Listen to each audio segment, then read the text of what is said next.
Hello everyone. तो आज के इस वीडियो में हम लोग रिवीजन करेंगे सेंटेंस रीऑर्डरिंग का।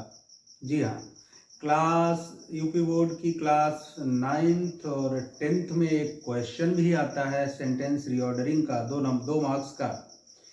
और ये सबको ही आना चाहिए, चाहे जिस क्लास में आप पढ़ते हैं, इट डजेंट मैटर, आपको आना ही चाहिए, राइट। तो यहाँ पर आज हम लोग सीखने वाले हैं कि सेंटेंसेस को कैसे हम रीऑर्डर करके यानी कि सही क्रम में लगाते हैं।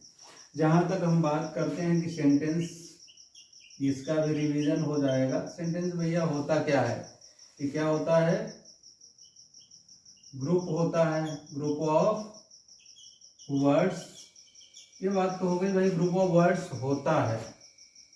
हाँ, तो ये भी तो ग्रुप ऑफ वर्ड्स हैं, लेकिन यहाँ बात क्या हो रही है, हाँ, इस पे हमें विचार करना कि ये भी तो ग्रुप ऑफ वर्ड्स है, तो ये सेंटेंस क्यों नहीं है, यहाँ क्यों कह दिया जा रहा फ्रेम करेक्ट सेंटेंसेस। तो इसलिए group of words which gives complete sense, यानी कि शब्दों का वही समूह सेंटेंस होगा जिसका सेंस कंप्लीट होगा।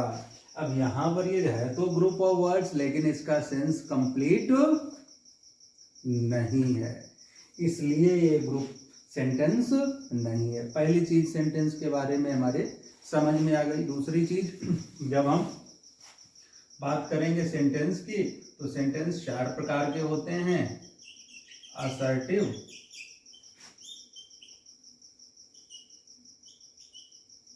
Interrogative, imperative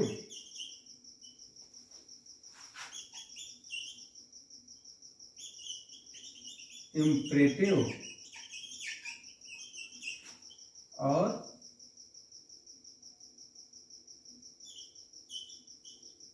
exclamatory, right.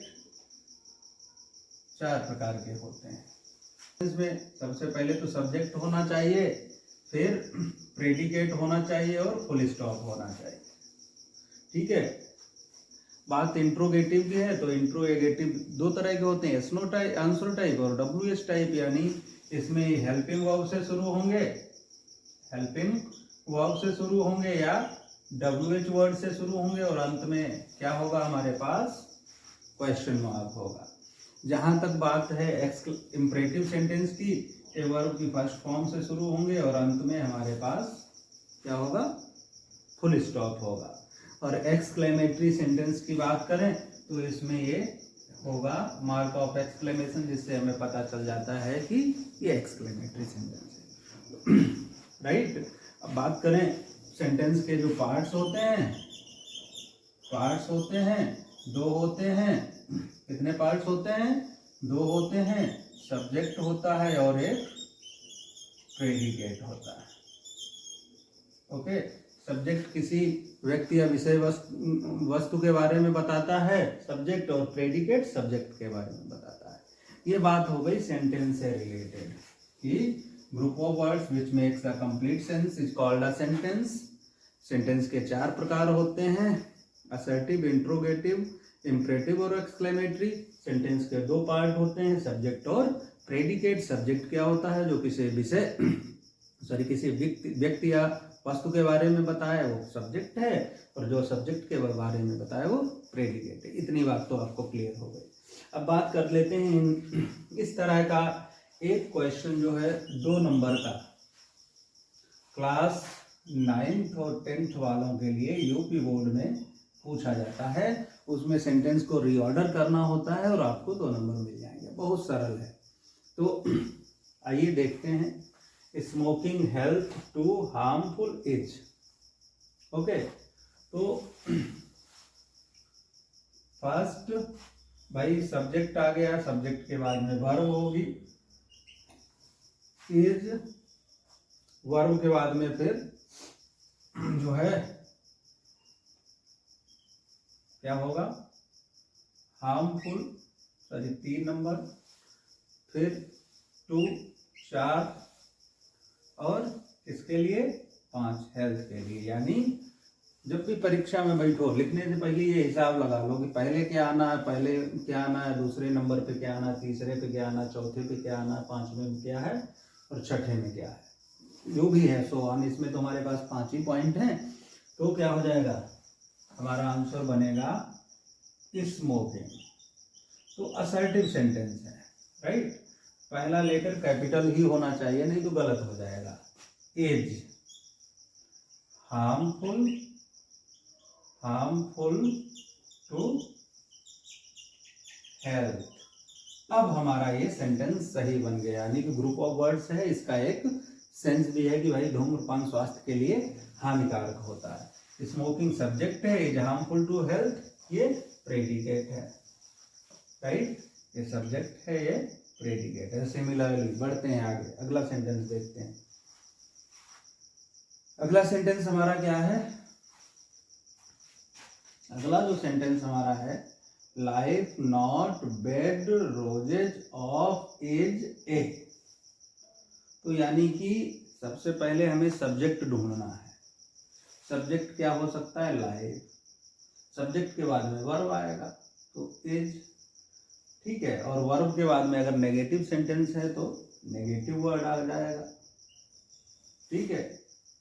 फिर ये आ जाएगा ये, फिर 5 नंबर पे बेड आ जाएगा, 6 नंबर पे ऑफ आ गया और 7 नंबर पर रोजेज आ गया। तो क्या आ जाएगा, life is not a bed of roses. इस तरह से बनेगा sentence, life is not a bed of roses. कैसे भैया, पहला लेटर कैपिटल बनेगा, life is not a bed of roses. इस तरह से हमारा अब ये करेक्ट सेंटेंस बन गया है, राइट। देख सकते हैं, लाइफ सब्जेक्ट है, is not a bed of roses ये प्रेडिकेट है। The child let play hockey, let वाले सेंटेंस यानी इंपरेटिव सेंटेंस बनेगा, ठीक है। और जहां पर लेट वाले वाक्य हो तो लेट सबसे पहले लगता है, ठीक है। तो लेट, फिर द आर्टिकल आ गया, चाइल्ड, फिर प्ले और फिर क्या, हॉकी। यानी कि ये इंपरेटिव सेंटेंस बनेगा। जहां लेट होता है, प्लीज होता है, काइंडली होता है, इंपरेटिव सेंटेंस होते हैं। तो क्या हो जाएगा, let the child play hockey, let the child play hockey. अब मैंने आपको बताया था कि इंपरेटिव सेंटेंस वर्ब की फर्स्ट फॉर्म से शुरू होते हैं, तो लेट भी क्या है, वर्ब है, ठीक है। River the Ganga holiest the India of each. तो क्या बनेगा भैया, जितनी भी नदियां होती हैं, नदियों के नाम से पहले हम आर्टिकल द का यूज करते हैं और सुपरलेटिव डिग्री से पहले भी द का यूज किया जाता है। तो गंगा है, गंगा हमारा सब्जेक्ट बनेगा, तो क्या बनेगा, द गंगा। नाम है, इसलिए पहला लेटर नाम का, चाहे कहीं पे भी हो प्रॉपर नाउन, चाहे सेंटेंस के शुरू में हो, बीच में हो, अंत में हो, इट डजंट मैटर, इसका फर्स्ट लेटर कैपिटल ही होता है। तो क्या हो जाएगा, द गंगा आ गया भैया, द गंगा इज, ठीक है, sorry, the Ganga is the holiest river of India. यानी 1 2 3 4 5 6 7 8 ऐसे पहले इन्हें चिन्हित कर लो, पॉइंट आउट कर लो, उसके बाद में लिखो, गलती नहीं होगी। The Ganga is 3 number, 4 number पे क्या है, फिर से द, फिर 5 नंबर पर हॉलिएस्ट, हॉलिएस्ट, हॉलिएस्ट सुपरलेटिव डिग्री है एडजेक्टिव की, इसलिए इससे पहले द लगेगा, द हॉलिएस्ट क्या है? रिवर कहाँ की है? Of India. अब आप 1 2 3 4 5 6 7 8 1 2 3 4 5 6 7 एंड 8। इस तरह से हमारा ये सेंटेंस बन गया, एक मीनिंगफुल सेंटेंस बन गया, इसका कुछ अर्थ आ गया, करेक्ट हो गया। ठीक है, station the train at the stop. ठीक है, तो first, second, third, fourth, fifth and sixth. तो क्या बन जाएगा? The train stopped at the station. ठीक है, the train stopped at the station. The train stopped at the station, right? His son clerk is a office in my। तो क्या हो जाएगा? देखें जरा, पहला हिज सन सब्जेक्ट हो गया, वर्ब आना है इज, फिर fourth, fifth, sixth, seventh and eighth, यानी his son is a clerk in my office, ऐसे बनेगा। His son is a clerk in my office. तो क्या हो जाएगा? His son is a clerk in my office. His son is a clerk in my office. We class daily in I watch। ठीक है, तो subject इसमें क्या हो सकता है भाई? आई हो सकता है। ठीक है, सब्जेक्ट के बाद में वर्ब आता है, यानी वाज हो गया। I was in Delhi last week, यानी इधर से शुरू करो, लिखते चले जाओ। तो क्या हो जाएगा? I was in Delhi last week. इस तरह से हमारा सेंटेंस बन गया।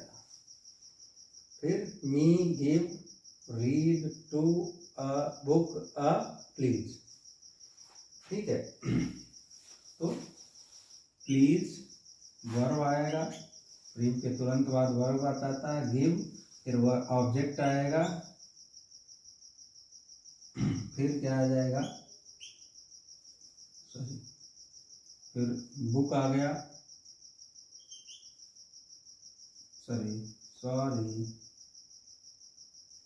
Please give me a book to read, ऐसे बनेगा।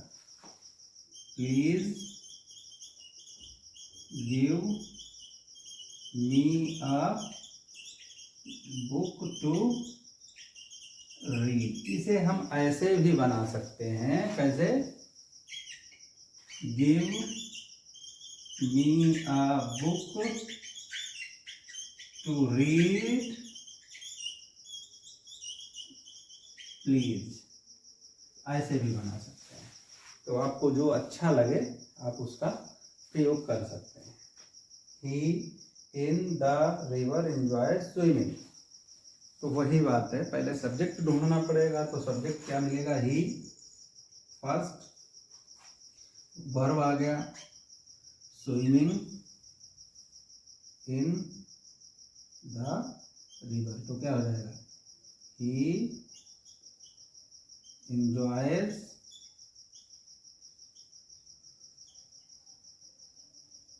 swimming in the river, ऐसे बनता है। एक सेंटेंस और देखते हैं। Has my purse taken who question mark, यानी ये WH टाइप क्वेश्चन बनेगा। और WH टाइप क्वेश्चंस में जब हु जो है सब्जेक्ट की तरह कई बार यूज कर दिया जाता है तो वही कंडीशन है, तो क्या बनेगा फर्स्ट, सेकेंड, फिर वर्ब आएगा, फिर फोर्थ और क्या जाएगा फिर, तो क्या हो जाएगा फिर क्वेश्चन मार्क आएगा। क्या बनेगा who has taken my purse, who has taken my purse. तो इस तरह से अगर आप 2-3-4 एक्सरसाइज प्रैक्टिस कर लेंगे तो 2 नंबर आपके अपने होंगे। और जो है हमें लगता है कि आपके ये सारा बहुत कुछ समझ में आ गया होगा। और इसी तरह के वीडियोस देखने के लिए आप हमारे चैनल को सब्सक्राइब करें, लाइक और कमेंट जरूर करें। Thank you so much.